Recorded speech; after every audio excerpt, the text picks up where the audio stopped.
Hello guys, good evening. I'm going to read Escape from Mr. Lemoncello's Library, Chapter 4.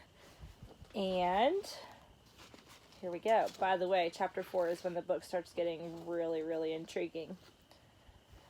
So, when we left off from Chapter 3, remember Kyle had not written his essay, and Akemi, his friend, was trying to tell him all about staying overnight at the library and like the cool party that she thought they were going to have. So, Chapter 4 continues. So exactly what kind of games are we talking about? I don't know, said Akemi. Fun book stuff, I guess. And do you think this new library will have equally new computers? Definitely. Wi-Fi? Probably. Kyle nodded slowly. And this all takes place Friday night? Yep. Akemi, I think you just discovered a way for me to shorten my most recent groundation. Your what? My game-deprived parental punishment. Kyle figured being locked in a library with computers on Friday night would be better than being stuck at home without any gaming gear at all. Can I borrow a pen and a sheet of paper? What? You're going to write your essay now? On the bus? Better late than never. They're due in homeroom, Kyle, first thing. Fine, I'll keep it brief. Akemi shook her head and handed Kyle a notebook and a pen. The bus bounced over a speed bump into the school driveway. He would need to make his essay really short. He was hoping the 12 winners would be randomly pulled out of a hat or something. And, like the lottery people always said in their TV commercials, you just had to be in it to win it. Meanwhile, in another part of town, Charles Chiltington was sitting in his father's library working with a college student who'd been hired to help him polish up his extra credit essay. He was dressed in his typical school uniform, khaki slacks, blue blazer, button-down shirt, and tastefully striped tie. He was the only student at Alexandriaville Middle School who dressed that way. What's a big word for library? Charles asked his tutor. Teachers love big words.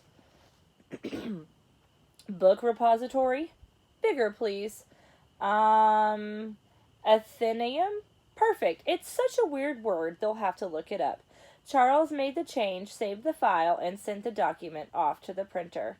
Your dad sure reads a lot, said his ELA tutor, admiring the leather-bound books lining the walls of Mr. Chiltington's home library. Knowledge is power, said Charles. It's one of our fundamental family philosophies. Another was, we eat losers for breakfast. Kyle and Akemi climbed off the bus and headed into the school. You know, said Akemi, my dad told me the library people had like a bazillion different architects doing drawings and blueprints that they couldn't even share with each other. How come? To keep everything super secret. My dad and his firm did the front door, and that was it.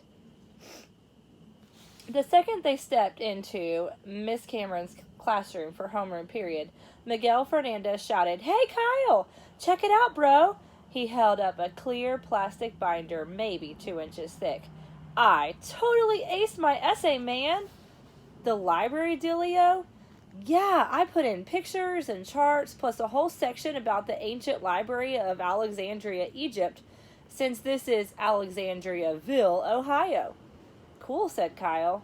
Miguel Fernandez was super enthusiastic about everything. He was also president of the school's Library Aid Society.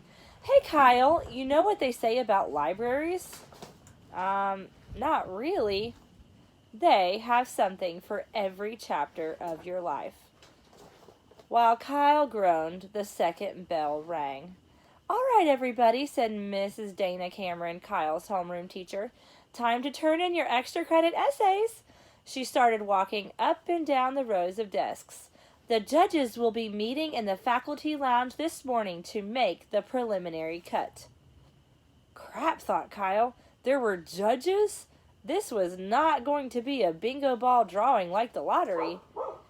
Mr. Keeley, the teacher hovered over his desk. Did you write an essay? Yeah, sort of. I'm sorry, I don't understand. Either you wrote an essay or you didn't. You guys hear my dogs? Kyle half-heartedly handed her his hastily scribbled sheet of paper, and unfortunately, Mrs. Cameron read it out loud. Balloons. There might be balloons. Is that an essay? The class erupted with laughter until Mrs. Cameron did that tilt down her glasses and glare over them things she did to terrify everybody in total silence. This is your essay, Kyle? Yes, ma'am. We were supposed to write why we're excited about the grand opening, and well, balloons are always my favorite part. I see, said Mrs. Cameron. You know, Kyle, your brother Curtis wrote excellent essays when he was in my class. Yes, Mrs. Cameron, mumbled Kyle. Mrs. Cameron sighed contentedly. Please give him my regards. Yes, ma'am. Mrs. Cameron moved on to the next desk. McGill eagerly handed her his thick booklet. Very well done, McGill. Thank you, Mrs. Cameron. Kyle heard an odd noise out in the parking lot, a puttering, clunking, clanking sound. Oh my, said Mrs. Cameron. I wonder if that's him. She hurried to the window and pulled up the blinds. All the kids in the classroom followed her. And then they saw it. Out in the visitor parking lot, a car that looked like a giant red boot on wheels. It had a strip of notched black boot sole for its bumpers. The thick shoelaces crisscrossed their way up from the windshield to the top of the 10-foot-tall boot collar. It looks just like that red boot from that game, said Miguel. Family Frenzy. Kyle nodded. Family Frenzy was Mr. Lemoncello's first and probably most famous game. The red boot was one of the 10 tokens you could pick up to move around the board. A tall, gangly man stepped out of the boot car. It's Mr. Lemoncello, gasped Kyle, his heart racing. What's he doing here? It was just announced, said Mrs. Cameron. This evening, Mr. Luigi Lemoncello himself will be the final judge. Of what? Your library essays. And that is the end of chapter 4. I'm sitting out here on my porch, and it's getting kind of windy, but we kind of just hang out here outside when the weather's pretty. I miss you guys. I hope you guys are having an okay time and having a great time with your families, and I hope you're enjoying this book as much as I am. It's fixing to get really, really exciting, so hopefully you're enjoying it. But I'll see you guys tomorrow night. Good night.